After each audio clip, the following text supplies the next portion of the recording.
আমার বাড়িতে একটি ডাটা গাছ প্রায় 8 ফুটের উপরে লম্বা হয়েছে,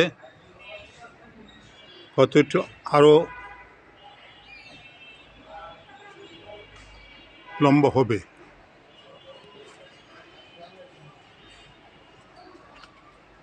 এখানে বাড়ির সামনে কিছু মরিচ গাছ রয়েছে, প্রায় 4 ফুটের উপরে।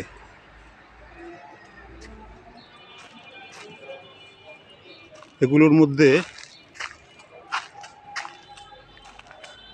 মোটামুটি অনেক মরিচ ধরেছে, 2টি কালারের মরিচ 2টি গাছের মধ্যে।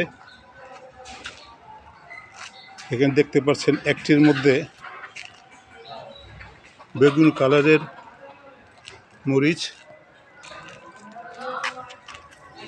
আর কিছু এর মধ্যে সবুজ কালারের মরিচ রয়েছে।